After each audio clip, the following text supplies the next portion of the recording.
Baiklah, materi pertama akan dibacakan oleh saudari Maulidia. Baik, di sini kita akan membangun relasi positif dan hubungan yang sehat. Jadi sebenarnya apa sih relasi positif dan hubungan yang sehat ini? Relasi positif dan hubungan sehat itu merupakan dua hubungan yang saling berhubungan, di mana kalau kita berada dalam hubungan itu, kita akan merasakan kebahagiaan, ketentraman, rasa diterima, rasa didukung. Jadi kalau kita berada di hubungan yang tidak sehat atau berada di relasi yang tidak positif, itu tuh kita akan merasa tidak diterima dan berdampak akan menuju ke stres atau depresi. Jadi di sini tuh kita akan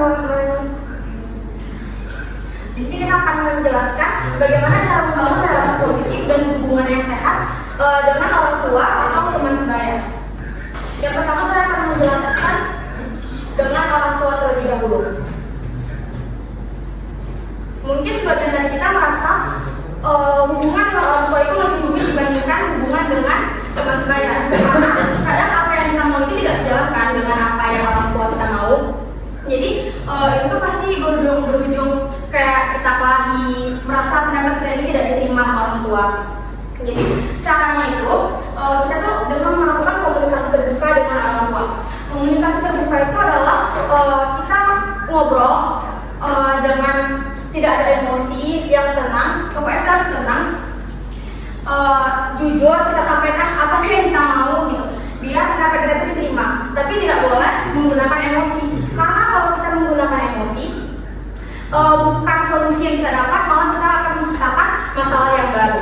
Jadi kalau misalnya kita udah melakukan komunikasi terbuka nih, tapi masalah dengan orang tua itu tetap ada, kita akan di sini ada beberapa cara mengatasi konflik dengan orang tua yang akan dijelaskan Pak Andi.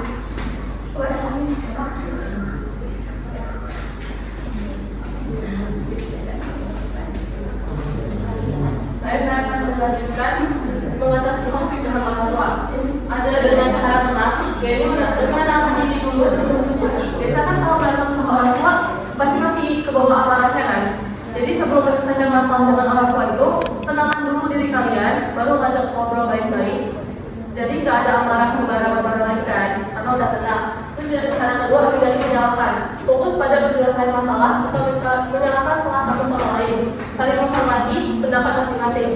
Kan biasanya pendapat orang tua sama pendapat kita kan beda ya. Nah, jadi harus menerima pendapat dari orang tua, meskipun itu menurut kita salah, pasti pendapat orang tua lebih benar kan daripada pendapat kita sendiri.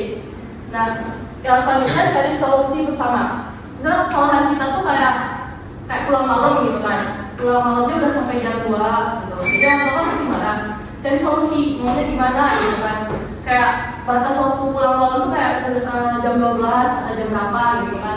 Jadi kuncinya ditinggalin di luar rumah atau ditaruh di atas jendela atau gimana gitu kan. Itu solusi buat menyelesaikan masalah kalau pulang malam.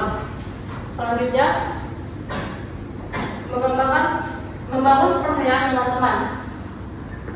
Kehidupan kita kan bukan tentang orang tua aja ya, pasti membutuhkan teman.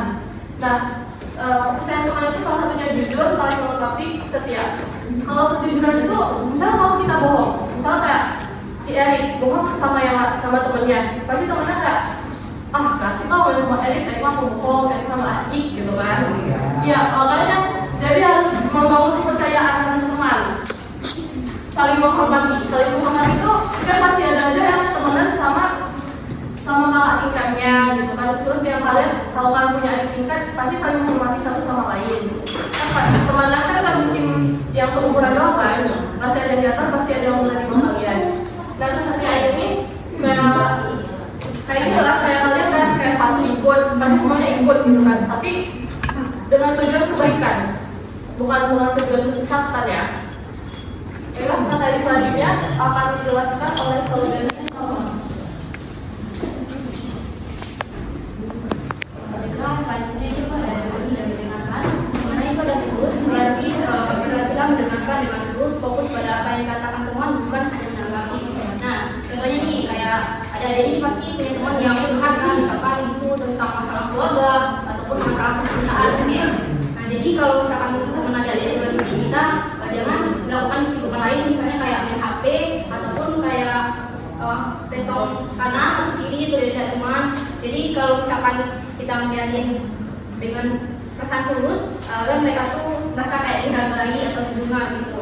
Selanjutnya itu ada empati, berusaha memahami perasaan teman meskipun berbeda dengan perasaan kita, dan juga empati dan rasa peduli. Nah, jadi empati di sini tuh maksudnya kayak merasa paham dengan kondisi teman kita yang dia curhatin itu, walaupun kita tuh nggak ngerasain apa yang dia rasain. Tapi jangan ada nasib. Kayak misalkan kalau ada nasib itu kan dia lagi cerita nih, nah terus kita bilang, aku dulu juga gitu kok, nggak parah, nggak lebih parah dari kamu gitu. Itu yang ada nasib tuh. Selanjutnya itu ada dukungan dan penghargaan, dimana itu ada membangun rasa aman. Dukungan dan penghargaan menciptakan rasa aman dan percaya diri dalam pertemanan. Terus ada memberikan dorongan positif dan semangat kepada teman untuk mencapai tujuannya. Selanjutnya itu merayakan keberhasilan bersama memperkuat ikatan dan rasa bahagia dalam pertemanan, walaupun itu hal kecil. Kita tuh harus tetap merayakan keberhasilan teman kita itu. Baiklah, selanjutnya itu akan dilakukan oleh apa? Oke, baik. Untuk selanjutnya itu adalah manajemen konflik pertemanan, atau istilah lainnya itu gimana sih cara kita menyelesaikan konflik itu dengan secara aman. Menurut saya pribadi ya, konflik itu terbagi dalam dua ending. Pertama ending, yaitu dimana kalian bakal bertengkar ataupun cuek atau mungkin nggak punya apa lagi ya teman-teman. Dan happy ending, kalian baikan kembali. Nah di sini saya akan menjelaskan gimana cara kalian dapetin happy ending tersebut. Yang pertama adalah komunikasi terbuka. Jadi sebenarnya ada masalah sama teman kalian, usahakan bawa dengan kepala dingin, dudukkan teman kalian sama kalian. Usahakan yang berdua ada satu orang lagi untuk mendengar. Nah di situ kan bicarakan apa sih yang terbaik, mau si apa, mau si B apa, nanti kalian akan diskusikan dan mencari jalan tengahnya. Selanjutnya itu adalah mencari titik temu, seperti saya bilang tadi. Cara kalian duduk, cepat dan mendiskusikannya. Nah, disitulah kalian bakal mencari gimana sih hal yang terbaik buat keduanya. Ya biar nggak satu malu gitu loh kan. Dan terakhir bermaafan. Jelas lah setelah kalian bikin salah, kalian tuh harus bermaafan. Nggak peduli siapa yang salah, mau kalian kayak mau dia kayak.